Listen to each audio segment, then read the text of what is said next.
Hey there, friends. Welcome to another episode of Behind the Mask. I am your host, Sarah Joy, your friendly neighborhood interrogator turned clone, helping you to get to know the person who is behind the screen name. Tonight, we're chatting with Ben. You may know them from the Hydian Way. Ben, please tell us a little bit about yourself. Um, I'm I'm relatively shy. I am a chronic GMer because, well, it started off because I knew all the Star Wars lore, and there was a wonderful resource back when I was starting RPGs of uh, the Star Wars role playing game, which even added so much to the different lores. So from that, it just became, well, I know the systems. Well, learn tell the stories too, and then just keep on GMing ever since. I so So, rarely get to play. I know, I was going to say, the first thing you said is you're a chronic GM. Hmm. What? How did that happen? Like, Well, most people avoid GMing like the plague. I've I have always liked running the game, and at least for the Star Wars role playing games that I've been attached to, it has been me since I've been the lore nerd and also the rules lawyer. Then the two of those just sort of mesh together so well that, well, okay, I'm the one telling the story as well, and everyone else gets to deal with just their character, which worked out great for everyone in Saga Edition because I was the one who had to make the maps. Then now it's all theater of the mind. It's wonderful. Yeah, it takes a little prep out, right? It really does. Or it's not so much the prep. It's the okay. They have done something I've not foreseen, so I don't have a map, and I'm not taking the 10-15 minutes to create one. So that's been that's one of the nice parts about theater of the mind, and the Oh yeah, system is totally. very good at not stepping on toes that way.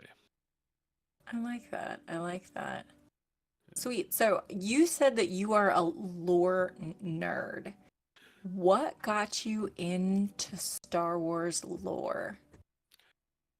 Um, I just hyper fixated on Star Wars and ate up all the stuff that I could at the time. Though really at the time that was like, let's see, there was the handbooks, the Lando books. I'm doing a Babylon 5 rewatch, so I get the two names mixed up. Lando. No, totally Very good. different Totally characters.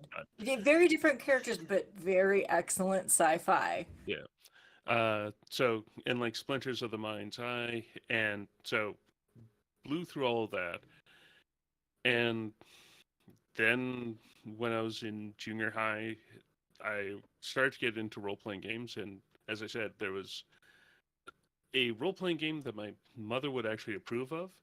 Mhm. So it was I could then just start reading and spent all the money made doing odd jobs on the role playing books.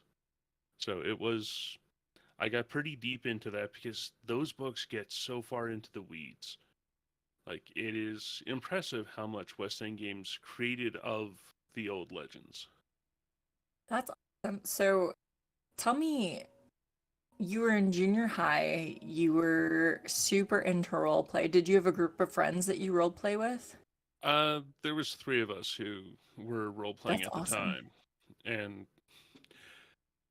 it kept us fit on account of we would drag all of our role playing books to school and then back home and then to school because we need them at home so that we can make up characters and plot out things, but we need them at Right. school.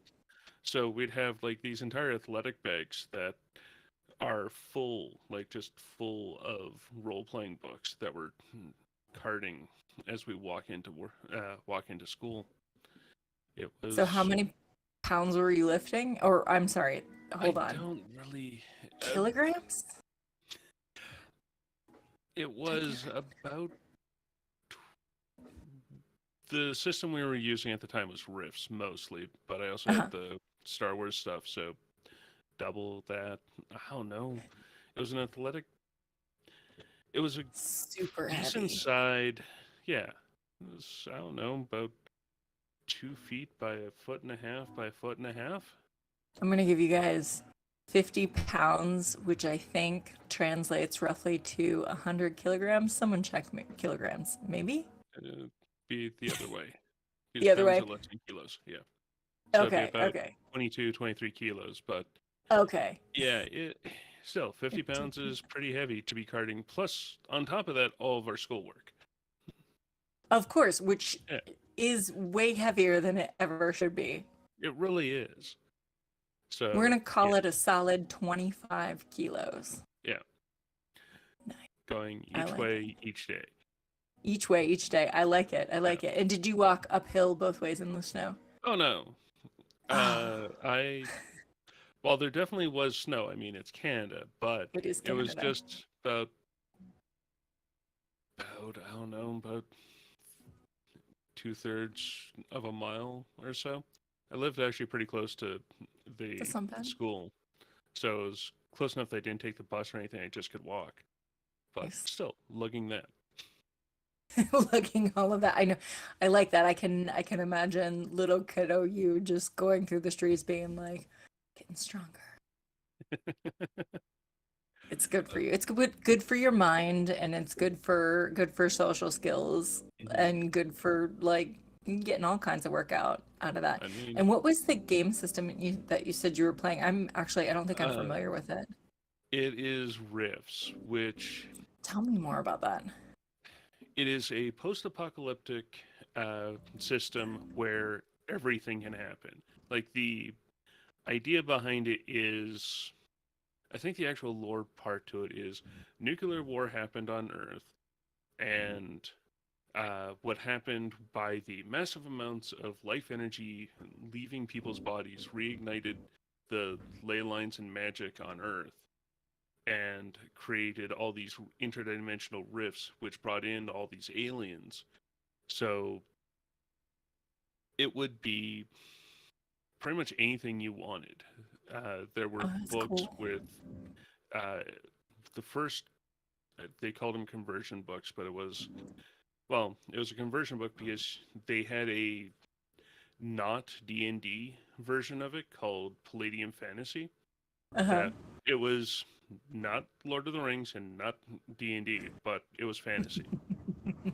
Mhm. And so it's to convert all these other books, all these other systems, because at that point they had the TMNT after the bomb, they had a Robotech license, and Oh a wow, okay. Ninjas and Super Spies was another one of theirs. So it was to Nice. convert all these other ones into this Rifts, which was supposed to be this just amalgamation. It's a interesting Right. idea for a setting, but Mm-hmm. the system itself, I think, was finished about 92, 93, Uh-huh. and they've never done a second version. They've done expansions to it. They have never done Okay. a second version. Interesting. They've Interesting. in their defense or someone else's defense, they have released a Savage Worlds version, Mm-hmm. which just takes the setting and puts in Savage Worlds, which massive improvement on the system. The lore is Nice. interesting. The setting is kind of because it's not quite a Fallout style. It's a bit more after everything has come back. Like you Okay. have That's interesting. you have city states, you've got small countries. You don't really have massive states, but you do have like Michigan is its own small country, things like that. Those of us from Ohio understand how that happened. Oh, that's really awesome. Ben, so you said that it was the one that your mom would approve of? Tell me more about that. I especially considering the cover art of the original um, Rifts game. I don't know how I ever got the core book of that because we're talking uh, 1990s uh, covers, and even for 90s, it was still a little more than your average titillating. So It's I like don't know. the vans you see. Yeah, Yeah, I lived through the 90s and remember yeah, them well. like it. Yeah, you had this monster on the in the middle of it with these two scantily clad women doing the pose next to him, and it's like okay, but she got me that, and she also got me the uh, Star Wars role playing game core book for West End Games, which Nice. has all of this behind the scenes art, this never used Macquarie art, and a bunch of just lore, pretty good uh, GM, how to GM section. Uh, Nice. Going back to it now that I know as much as I do on how to run a game, how to tell a Mhm. story, the advice in there was really good, even for today, let alone 30 years ago. Right. It wasn't 30 years ago. I don't know what you're talking about. That was 5 years ago. I mean, it may Hurt me. feel like it, but no, it was 30. Yeah. I've got the scars to prove it. Oh my gosh, yes, yes. Hard same, hard same. That's awesome. What like so I'm curious, right? We all kind of come to our nerddom like either through our parents or through like friends at school.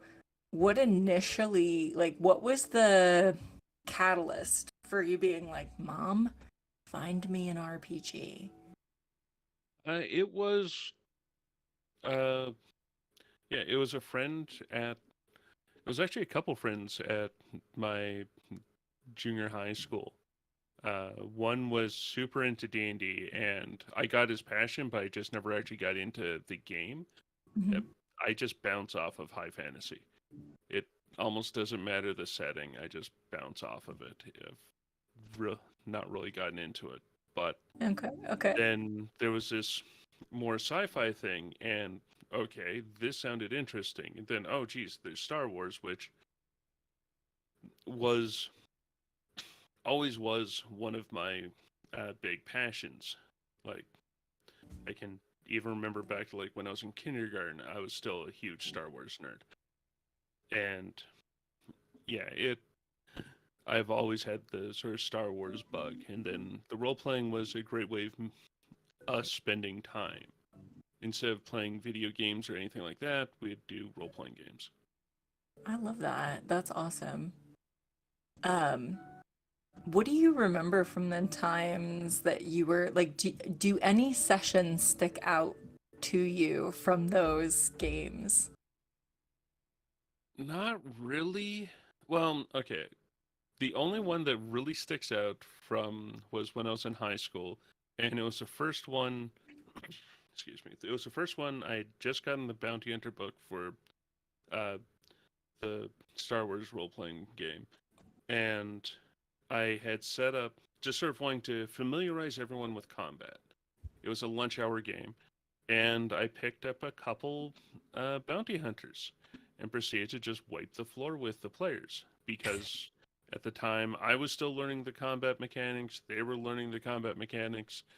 No one really knew what we were doing, so Hmm. yeah, that didn't turn out that great. But it was a learning experience. And were Figuring you out, all still friends after that? yes. Okay, see, good, good. That like helped you in friend growth too, I bet. Hmm.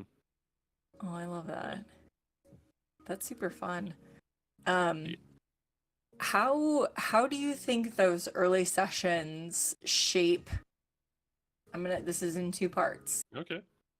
The first part is who you are today as a human being, and then who you are today as a GM, because we all know that GMs are gods in your own right.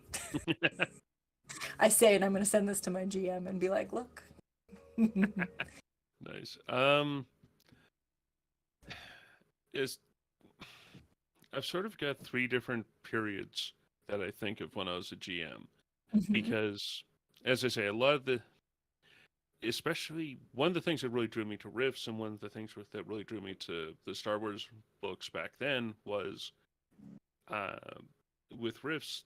the world was so interesting that I would read the expansion guides as their own bit of.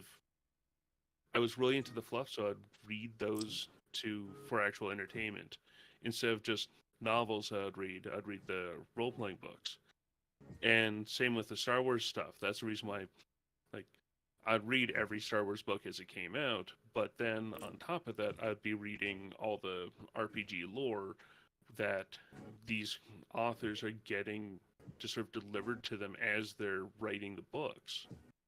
So it's like, oh, they're mentioning this air, this spaceship. Oh, well, I've got stats for that. I've got a bit of a story for that that I can reference. So it's anytime that they're calling things out, I can make it a bit more deep with my lore knowledge. So, and so there was that. There was, while I was in the technical school that I finally graduated from, because there was a weird post secondary thing. But there was a group there that we became fairly fast friends. During class, we'd play games of hearts, and then after class, we'd be doing role playing.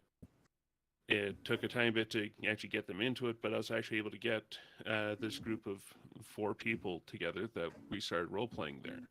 Mhm. And then the most recent one, which actually has been a lot of getting me out of my shell and meeting new people, because before getting involved in, oh geez, I can't even remember what the original. I signed on to a podcast just as it was dying. Oh They were no. looking for a new player, but because that player left, the actual game fell apart, Mm. which never great. But the person who was working with that, who was actually doing the behind the scenes show running, producing part, Mhm. kept me around for a new podcast that he was doing called Yelp. And Ooh. from then, uh, I was playing with all the systems that weren't D&D, or Mhm. actually weren't Star Wars. There was a Pathfinder game. There was a D&D 5th edition just as they were coming out with the um, base, uh, the initial packet Mhm. of this is the free stuff. And we did a game with that. There was a bunch of weird ones. It was really fun because it was just system hopping, which is just a fun thing to do. Oh And yeah. with that, it was from there. Uh, we would always get talking about Star Wars, this version of Star Wars, the role playing game, afterwards, and how to do the different roles, uh, how to adjudicate different ways of looking at things. Mhm. If someone was having a um, rules question of, well, I'm thinking of doing this, but how do I actually, all that sort of stuff. And we just discuss it afterwards, and I'd usually be, well, definitely be championing everyone that was trying to do things, especially the weirder the better. I don't know Mhm. what it is. Like, I just generally like the weirder implementations of things. But um, what happened was the facilitator at the time recorded a couple of us talking, and it's like, okay, well, the two of you sound really good doing an advice. You work together pretty well, and uh, we just sort of hit it off that way, which started my first podcast, which then grew from there. So, Nice. yeah, out of that, Tales was born. Nice. So, did you say the first podcast you were on was called Yell? Yelp. Why? Yelp. It was Yelp. YALP. Because the Yelp. guy did every. Okay. Um, the guy Brian Casey. Mhm. Uh, he had a very interesting place for where he was doing his naming, but his main podcast that he was releasing, which was a talk discussion type, was called Pottlebat, which was tabletop backwards. And his actual play, which technically was an acronym for yet another Let's Play, was Yelp, which was play Play backwards. backwards. Yeah. Yeah, I sat there and did it while you said it yeah, was backwards. I was like, yeah, YALPPLAY. yeah. Yeah, as I say, he had an interesting place where he was coming from stuff, but while I was in his orbit, it was pretty fun to do. Yeah. And then, So go ahead. I'm super curious, what got you into podcasting? What was it that like you suddenly were like, you know what I want to do? I want to be on a podcast. Well, okay. I would argue You would that, argue. well, okay. It comes from, at the time, there was, to my understanding, there was Mm, literally two other Star Wars podcasts at the time that I knew of. gosh, like, Like, we're yeah. talking 9.5 years ago. Yep, yep. There That's was, very pre-Coruscant yeah, nights. there was D20 Radio doing their thing. I think Campaign was still on their Star Wars run Mhm. at one shot, and that was pretty much it.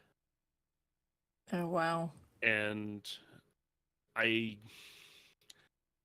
I liked the theory discussion on the D20 radio stuff, but I never thought that went deep enough. And Okay.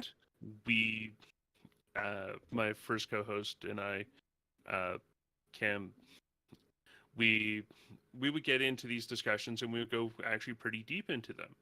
And we would record it, and it worked out to be like an hour some for the episode. Edit it down, and we would release it because where it felt like D20 was doing both. First off, these sprawling episodes that would do like 2-3 hours, which I just don't have time for. Like, it's the main reason why I can't get into Critical Role is I don't have the 3 to 5 hours. I'm sorry. If I did Critical Role, I couldn't do any other podcasts. Oh, And yeah. It I eats your just don't time have real time. fast. Yeah. Yep. Yep. I probably have time for the podcast that I've got now. If I were to add that, it would just be in so beyond intense. Why would you need to do anything else? You just live your entire life listening to podcasts. Yeah.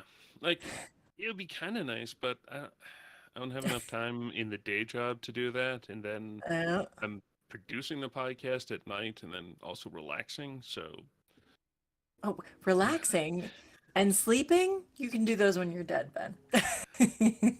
I find I work better if I actually do the relaxing and the sleeping part. You know, that might be really good advice for everyone. Yeah, How'd you learn that? getting burnt out a few times. Okay, okay. Like, I, yeah, doing, well, Tales was an example of how I got burnt out. Uh-huh. Tales from the Hydian Way ran for 300 episodes, releasing on a Sunday, never missing a day. Oh my I God. did volunteering, like volunteering over weekends where it got released. I went to a Gen Con while it was getting released. And yeah, 300 episodes, releasing on a Sunday. It was 300 Sundays, never Oh my missing. gosh. That's But, insane. and considering the amount of editing that's involved, because each one of those is edited, there's never, it, most especially when we had done interviews. So Hmm. there's a reason why I know Audacity editing the way that I do. And like, I can't even upgrade my Audacity because if I upgrade it too far, they've changed all the shortcuts and that. So I Right. then have to relearn it. So it's like, no, I'm just gonna stick back here. It's a, as long as Google's doing the hosting. Yep. Yeah. Yep. I am going to continue to download that as long as it's working on a computer. And Yes. yeah, it is very much not optimized, but I mean, it works. Right, but if you know it, Yeah, like, and like with my I use Final Cut Pro, and like I know all my shortcuts for Final Cut Pro. If I try to switch to anything else, it's just not gonna happen, yeah, right? Because optimized or not, it's optimized for you. exactly. So yeah, my So entire yeah. workflow has been optimized around this. Yep. Then yeah,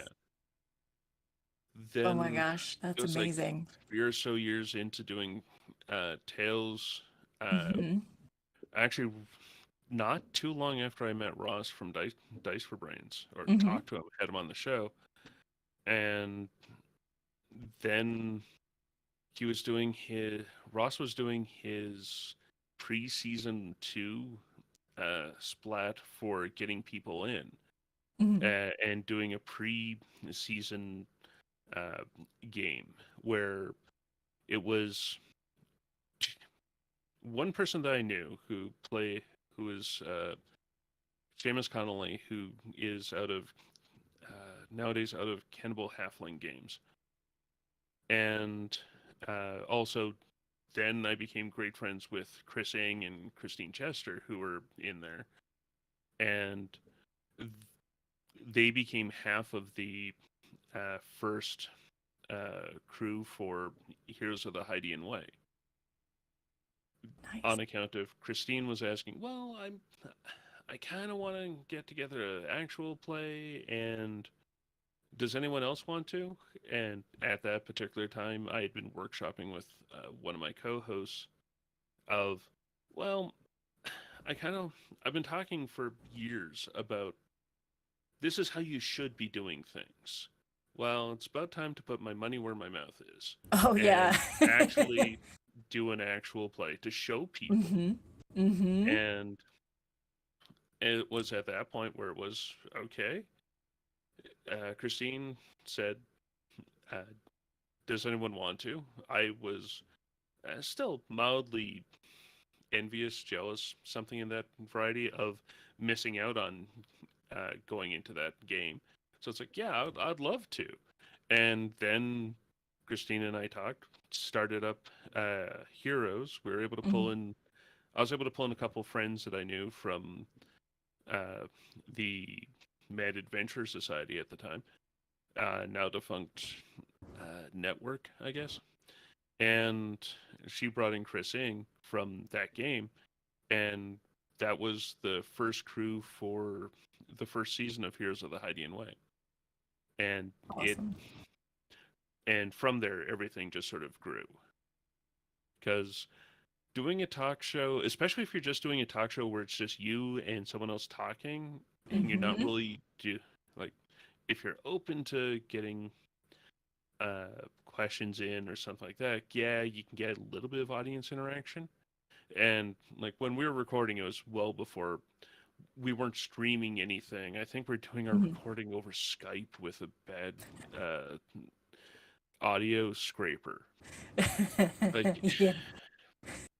it was the the one thing Brian Casey was really good at, who taught me how to do most of the stuff I do with podcasting, is he knew how to do it cheap. Hmm. So like a WordPress blog, a storing stuff on the Internet Archive, and being able to do all this so that yeah, just no money goes out doing artwork, Hmm. or that's about it. Finding free music to do the run-ins and all that sort of stuff, like very much the epitome of you don't need to spend a lot of money to start podcasting. And yeah, we were doing That's amazing. it. Then yeah, with Heroes, we kind of did the same sort of setup, and just Hmm. as by that point we had split off from the Mad Adventures and where we are now at the Hydian Way, Hmm. um, and had the Patreon, so we could just start helping people with upgrading their microphones, getting better headphones, paying for computers when they broke, things like that, or at least contributing Nice. for when computers broke. So yeah, we've gone through several different incarnations, and Chris, yeah, it was Christine and I that came up with the hook of running modules, Mm-hmm. which, because all the other actual plays that we could think of at the time were running their own stuff. And like that's great and all, but we had the idea of doing it as somewhat instructional. The more I read the modules, it was more, yes, even you can take anything, including these modules, and turn them into a game because I, in my opinion, they're exactly two FFG adventures that are actually usable for a beginner GM. Okay. And there are five, well, one should be pitched. No. Ghost of Dathomir should not be run as a Force and Destiny campaign. It should be run Okay. as Age or Edge. Mm-hmm. Maybe you eventually become Force sensitive in it, but if you start off a Force and Destiny campaign on Toydaria with the explicit sidebar in there saying uh, everyone there's Force immune to mental force manipulation, what's the fun in that? Right. Yeah, that's not fun. That's not how you hook beginners. Uh, Like, you there's get that. to, right. Yeah, and then also, like, just in general, that's not how you hook beginners, but then you've got that as a Force and Destiny adventure. Like, that is. Yeah. Uh, Eric's asked Toydarians are just immune? That's lame. well, Totally lame. Like, in that adventure, they are. In general, they're not supposed to be. It's uh, even in Saga Edition, it was they had a resistance, but they didn't have a total force immunity. So that was put for always in there for Huts mhm. because of the whole Luke failing a force roll, and then from that, Huts are forever immune to the force. Silly, silly things. Right, well, I Yeah. mean, I mean, Star Wars is actually really bad for that. In the lore of oh, this Star Wars character is does terrible something, for that. yeah. Like, well, look, we have a Rhodian being a bad bounty hunter. Therefore, they're all hunters. We have Bosk, another hunter. So, of course, all they do is hunt. Like, Right, yeah. it's just so much silliness. Let's Like, just group all of these yeah, people into one category and everyone on the planet is like that. Yeah. exactly. Like, That's lazy writing, George Lucas. oh, I'm yes. calling you out. Like, I Yeah. mean, there's a lot of other ones that do the same sort of thing, like Hmm. Star Trek. But, I mean, I it love took us until Star like Trek. the mid to late 90s to start seeing something of a interesting Vulcan that wasn't just a Spock ripoff. Oh my gosh. Uh, I'm trying to think of the so I will go down a Star Trek like rabbit hole with you so fast it's not even funny. Um oh my God, I was just thinking of uh like there was a gal on the show. I can't even think. Anyway, we're gonna let that go. We're gonna okay. let that go. I'm gonna come back and have a big argument about how there were interesting Vulcans for a Oh, there were while. very interesting Vulcans, but it took a while for them to show up. It did take a while for them to show up, but it also took a while for them to be like, oh, we're not going to be canceled, so we can do more than we've been doing. Mm, um, yeah, Mm. the the amount of stuff that you can get away with, or that they got away with in both the original series and then into the next generation and beyond, it Oh, was yeah. interesting, Yeah. It was especially with those. groundbreaking television. Yeah. Yeah, yeah. In the 1960s, I don't know so much about the 90s. Ah, the 90s still had some really good stuff in there that like we didn't realize, like going back and rewatching it, you start realizing like the Trill. Hmm. Um the Like, Trill are one of my favorite there's so much pieces. in Deep Mhm. Space Nine that was pretty much groundbreaking on account Yep. of the seemed like all the studio heads weren't paying attention to it Right. because they were there Right. on Next Generation or Voyager, Mm-hmm. and Deep Space Nine was just on the back lot, and no one really looked in. Anytime that they put up anything, the guy in the sunglasses would just tell them no, and then that would be it. Yep. Yep. So And it got so much good stuff into the Star Trek universe. yeah. Oh my goodness, I love it. So, okay, Star Wars. You said you were watching Star Wars back in kindergarten. Oh yeah. Who got you hooked? Oh, it was space back when I was a really young kid. I mean, Mm-hmm. yeah, I was. No, I actually did see Return of the Jedi the opening weekend that it was up here. I know this on account of show and tell the next week. I was there spoiling things.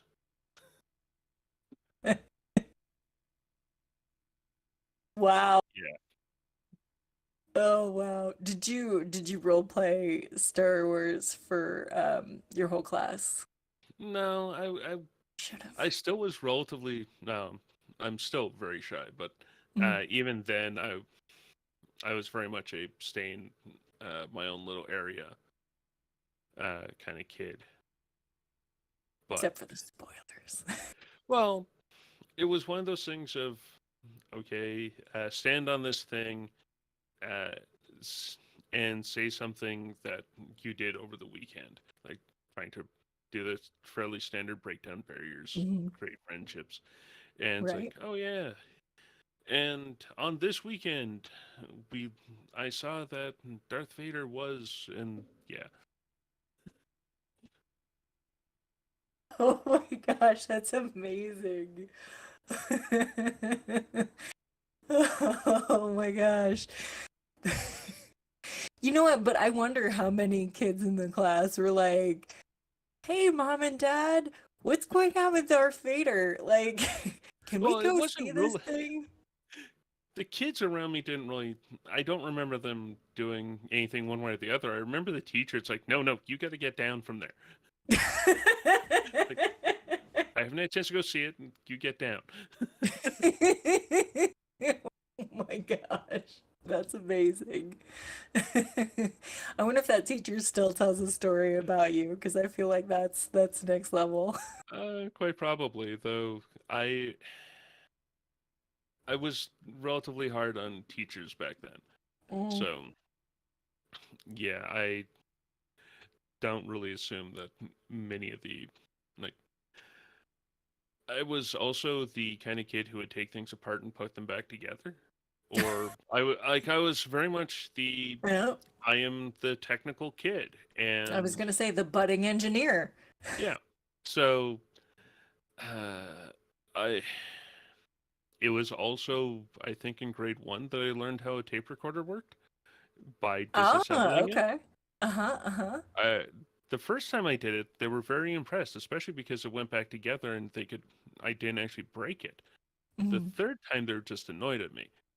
I was like, well, what if I do this? What if I do that? And yeah, very much the inquisitive, how do things work? And I mean, that's in a lot of ways, taking that idea and moving it into other things is Mhm. what has gotten me so much into role playing at this point of what makes a story work?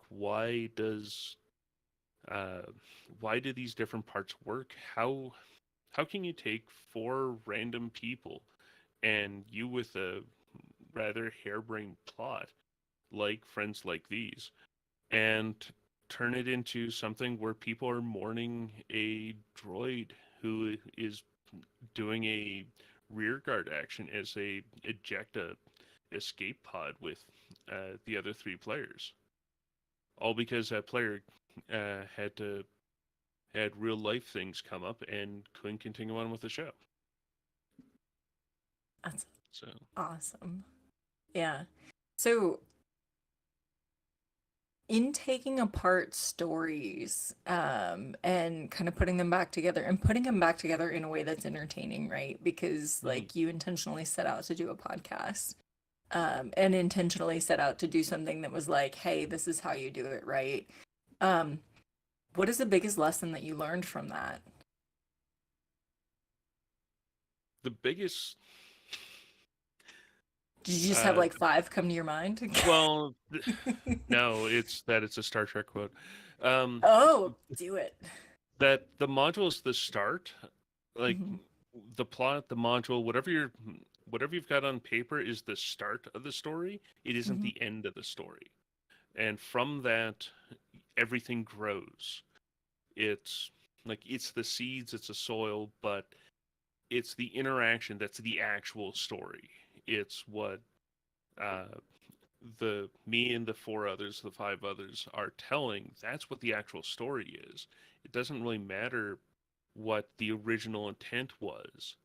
It's all on what's there in the moment, what the four or five or six of us can agree at, and then we use these randomizers to say, is it successful? Is it not? Okay, it's not, but this weird other thing happens. Like it's that sort of sparking off of each other that's really fun. Yeah, I Yeah, love that. yeah. And sort of going to a more theater kid idea of it is everyone does Hamlet, but no one does the same Hamlet. Kind of like what Erica just said about Curse of Strahd. Like everyone's Yeah. game is different. So Yes. the thing that I I don't want to put anyone down for. I really do understand the sentiment of it, but I've had one of the best reactions to Heroes of the Hydian Way, especially the first seasons, where they don't want to listen to it because they don't want to prejudice their idea of how it should be run. Like Ooh, okay. where like for friends like these, Mask of the Pirate Queen and Chronicles of the Gatekeeper, why for some people those are sort of the heroes versions are almost the um, not really official versions, but the sort of in initial versions that everyone's reacting to. Hmm.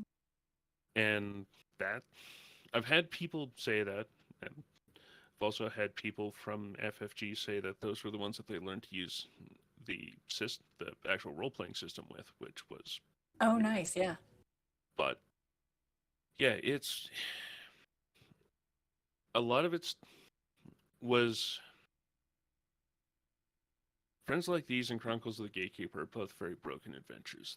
At least from a narrative going through them, Oh. and the amount of work that you have to do to go in and actually create a to find a plot with it, because that's one of the things that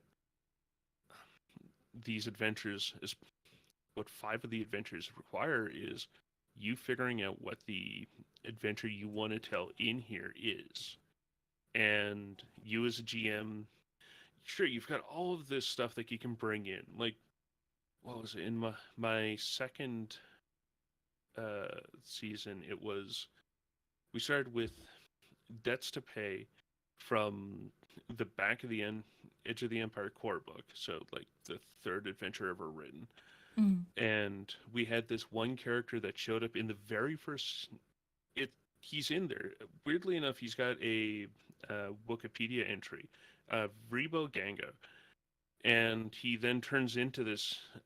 They kidnap him slash save him, and he becomes this NPC throughout the entire series or that season, and he he was just a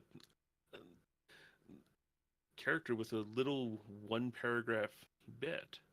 It's like, Mm. yeah, it's this little nebbish character that got pranked by his crew to come see on whether the player group is supposed to have their cargo or not, which they don't. Like, it's entirely a prank, but it's a great character, and if you play it a certain way, apparently the players are just going to essentially try and protect them from their old crew. Oh my gosh. So, Uh-huh. yeah. So, I yeah, love like that. Hmm. things like that you just never really foresee. Like you can take these little Oh tiny yeah, bits from the totally. character, from the Hmm. adventures. Like uh, another one that's sort of been going through the Nightcast server, Ilo Vando, the again from Mask of the Pirate Queen. This case, Act Two. He's a Herdlick gangster from Ord Mantell, and he's there to direct the player group to do a particular job. Uh, and like, eh, I honestly don't entirely understand why the character's got the stats that he does, other than he's a nemesis crime boss. So if the players decide that they want to roll him, they're gonna have a heck of a time. Oh my gosh, yeah, okay. Like, so But they can make that choice. yeah, they can make the choice. Unlike my favorite adventure, which still slightly pains me that it's not in general release.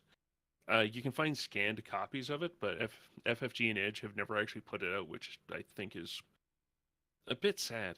It's Interesting, called yeah. Rescue at Glare Peak. It was a Okay. convention. It's one of their convention adventures, Gotcha. Uh-huh. and it was from right around when Age of Rebellion was coming out. Hmm. And it's you're playing as these rebel uh, characters on at Glare Peak.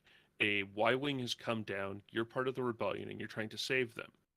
It's and it's broken in half. You can rescue one of the guys and their R2 unit from where they've crashed in the uh, main square of the town, or if you have the time, you can go on and rescue the other one as Vader is landing in his shuttle, Hmm. and you have this clock coming of well, Vader's left the Star Destroyer. Vader is coming in for landing. Vader has landed, and it's one of those things of if the player characters ever meet Vader, that's when everything ends, because Hmm. well, Vader. Right. Right. And it's one it's one of two of the one-shot convention modules I really really like on account of it has this just deadly clock to it. I The like other that. one, yeah. That pressure is always like it feels like sometimes we can make our games like feel like you have plenty of time to make decisions. Mm-hmm. Um, so the stakes aren't high, but games like that, like where that pressure is on, especially like we all know Darth Vader. Like we Yeah, all know what's going to happen when Darth Vader gets us.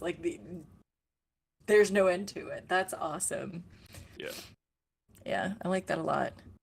Um, so I we do have some questions in the chat that I Okay. am Yep. trying to get to, but you're so No worries. interesting, Ben. It makes it hard. Thank you. Um, but I do wanna, before we get to those, which we might have to speed around those, but Mhm. I want to ask you to, you said something really interesting. You said lots of things really interesting, but when you were talking about like the story and the module is just the beginning, Mm-hmm. and then it's whatever story the characters want to tell, right? Yeah. This is this is what I think gaming makes us so resilient in life, because we learn that things don't always go right, things don't always go well, and we have to roll with whatever the dice give us, which is kind of the same, right? In life, we're constantly put up against scenarios, and sometimes we roll a one, we roll a despair, like out in the less fun world.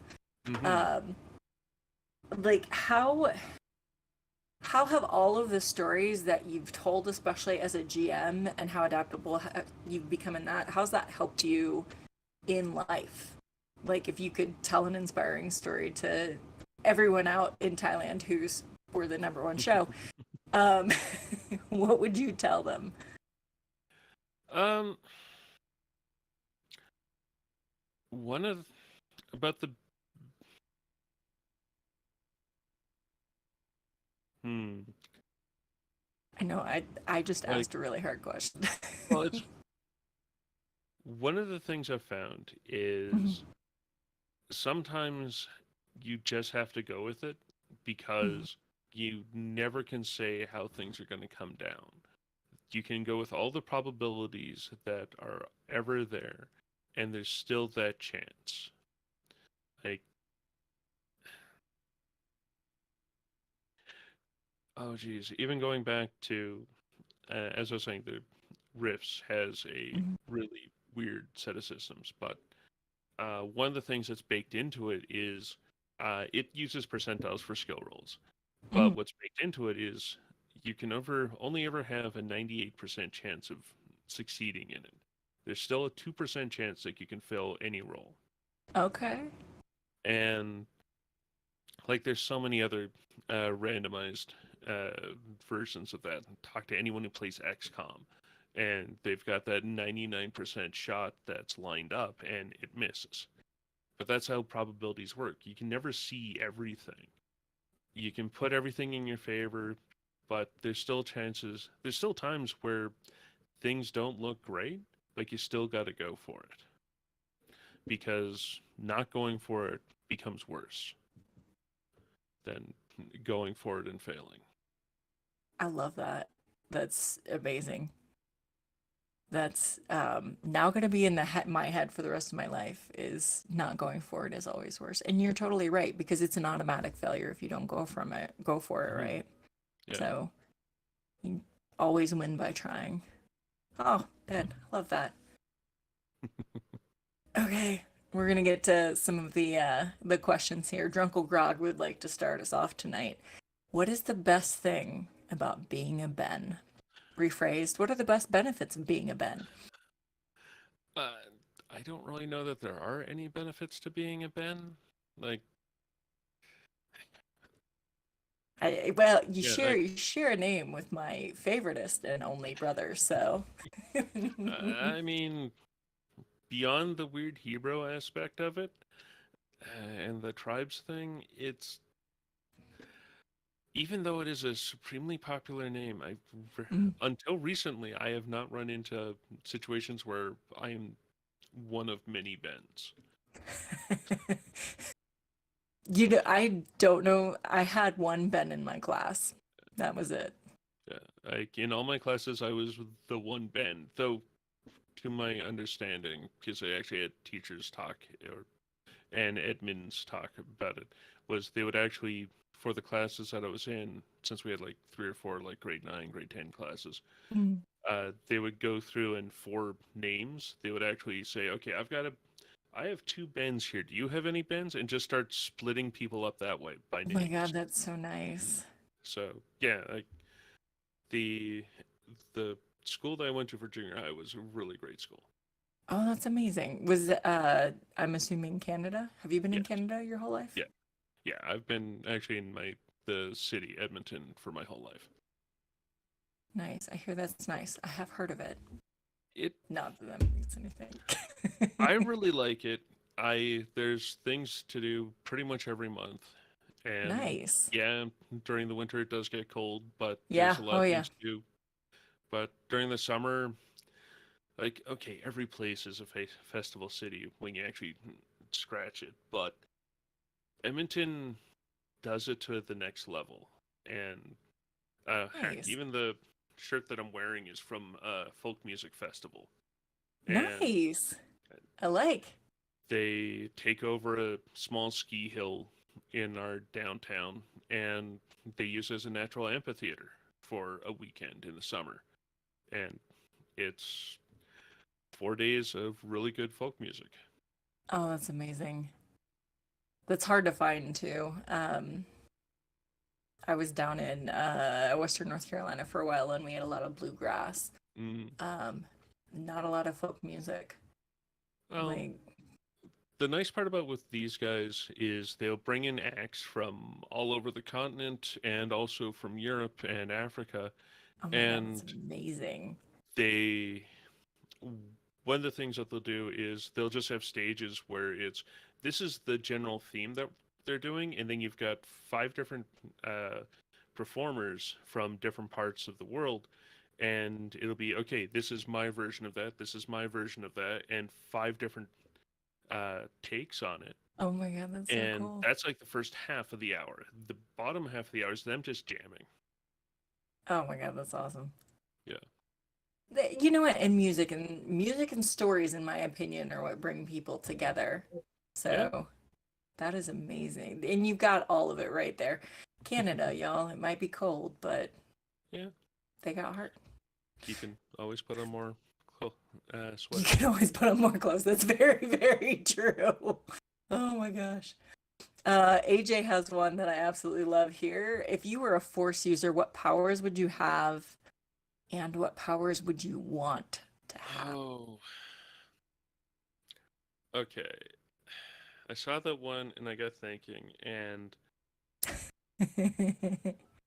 okay, I am just not a force user kind of person, Mhm. so it it does actually come back down to a quote. Uh, and which is, I just want move for that, like a tiny bit of move, maybe not even all that much, just so that when you're like sitting in an office chair, you can scratch the middle of your between your shoulders, and you don't have Yes. to like make a huge scene about it.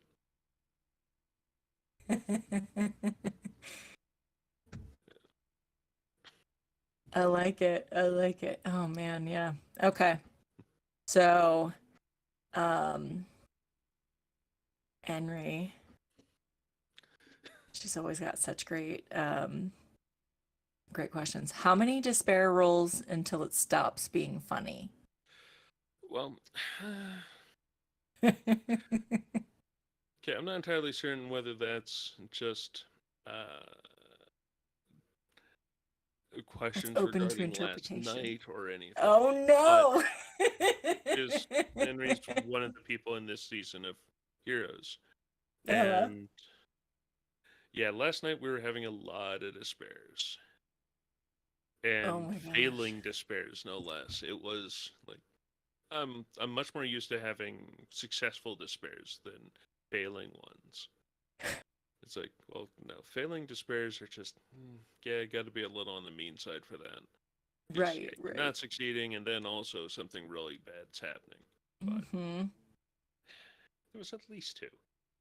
So Uh, at least two. yeah. Okay, okay.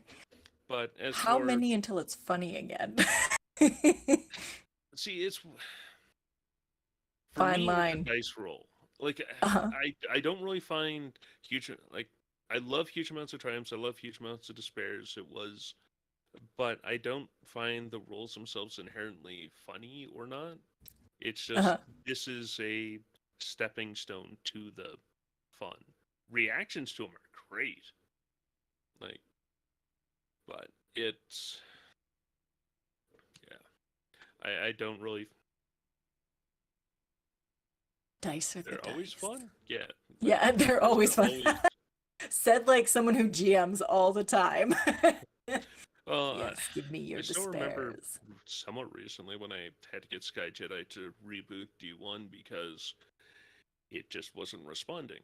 And then all of a sudden, it was triumphs for like a week. Oh my And it God. was just wild. Then it was like no successes for a week. Like, purely, like, works perfectly for the whole random thing. Like, Uh-huh.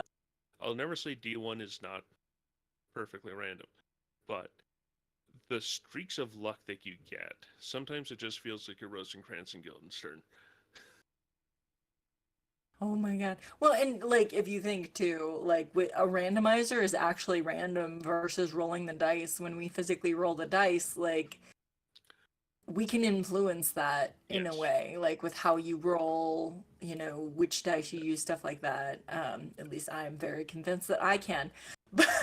Oh, I have But no doubt that you yep. or other people who've put the time into it can absolutely control how dice get rolled. Ah, if I can control it, they just always roll badly. But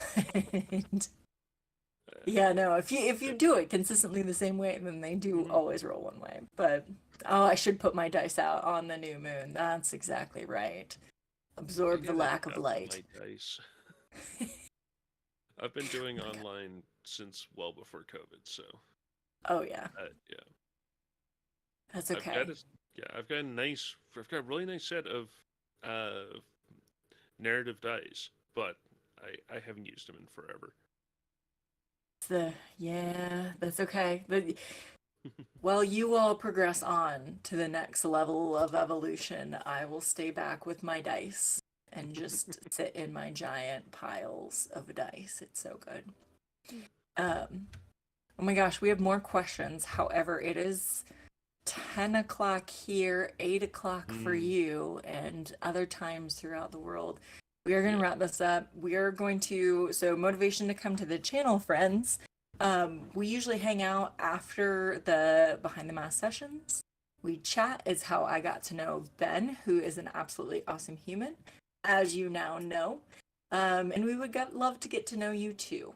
So thank you all so much for joining us. We'll be back next month with the person that I will put in the chat because I did not pull up my list before we started this. But Ben, thank you all so much. Where can we find you on the internet? You can find the podcast at Heroes of the Hydian Way, and you can find me at heroes or at thehydianway.com. Awesome. Sweet. Yep.